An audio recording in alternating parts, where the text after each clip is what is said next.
সবগুলো বিষয়কে বিবেচনায় নেওয়া হয়েছে এবং বিভিন্ন জরিপগুলোকে সামনে আনা হয়েছে। 8 থেকে 10টা প্রায় জরিপ হয়েছে, সবগুলো জরিপকে সামনে এনে এই সিদ্ধান্তগুলো নেওয়া হয়েছে।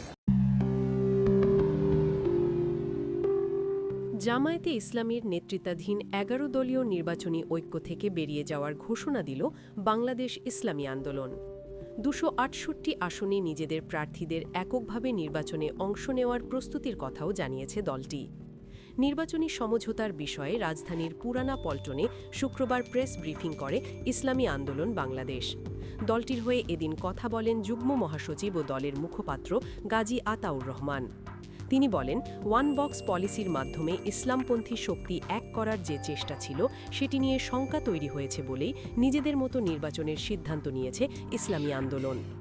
270 আসনে আমাদের মনোনয়ন জমা দেওয়া হয়েছিল, 2টি বাতিল হয়েছে, অর্থাৎ 268 আসনেই ইসলামী আন্দোলন নির্বাচন করবে।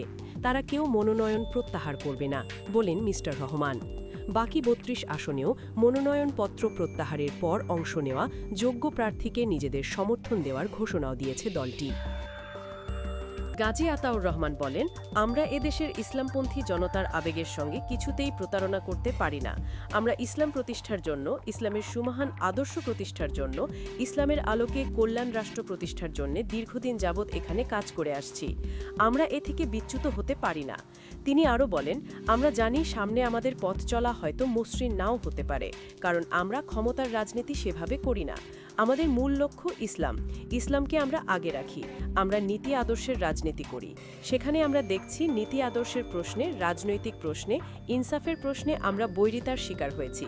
সেজন্য আমরা আজ আপনাদের সামনে ঘোষণা দিতে বাধ্য হচ্ছি, ইসলামী আন্দোলন বাংলাদেশ আসন্ন ত্রয়োদশ জাতীয় সংসদ নির্বাচনে 270টি আসনে মনোনয়নপত্র দাখিল করেছে।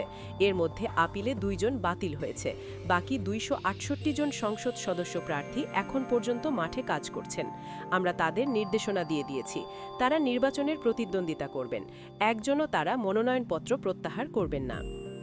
ইসলামী আন্দোলনের মুখপাত্র বলেন, এখানে জামায়াতে ইসলামী একটি বড় শক্তি ছিল, অস্বীকার করার সুযোগ নেই। তাদের শক্তি সামর্থ্য অনেক বেশি, কিন্তু আমরা আদর্শিকভাবে, নৈতিকভাবে কারো চেয়ে দুর্বল নই।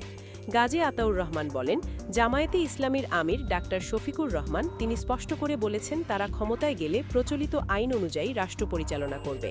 তিনি খ্রিস্টান সম্প্রদায়ের প্রতিনিধিদের সঙ্গে কথা বলেছিলেন। সেই খ্রিস্টান সম্প্রদায়ের একজন সম্মানিত নারী তিনি স্পষ্ট করে বলেছেন যে আমরা আশ্বস্ত হয়েছি জামায়াতের আমির শরিয়া প্রতিষ্ঠা, শরিয়া আইন প্রতিষ্ঠা করবেন না, এই ওয়াদা তিনি করেছেন। এজন্য আমরা আশ্বস্ত হয়েছি। এই বিষয়টা যখন আমরা জানতে পারলাম তখন আমরা স্পষ্ট হয়ে গেলাম আমরা যে লক্ষ্য নিয়ে চলছি সেই লক্ষ্য অর্জিত হবে না। কারণ আজ যখন রাষ্ট্র ক্ষমতায় যাওয়ার মতো একটা পরিস্থিতি তৈরি হয়েছে, এখন যারা প্রধান শক্তি তারাই যদি ইসলামের সুমহান আদর্শ থেকে ভিন্ন দিকে চলে যায়, যদি ইসলামী আইনের প্রতি তাদের আস্থা না থাকে, তাহলে আমরা যে কর্মী সমর্থক সারা দেশে ইসলামের পক্ষে কাজ করে যাচ্ছি, এই স্বপ্নই থেকে যাবে।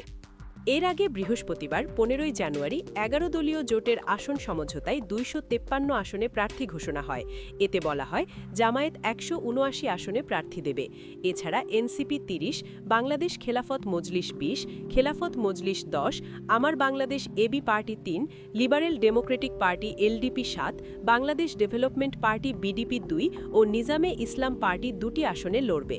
তখন অন্য 3 দলের আসন ঘোষণা করা হয়নি। এতে ছিল ইসলামী আন্দোলন সহ খেলাফত আন্দোলন ও জাতীয় গণতান্ত্রিক পার্টি জাগবা।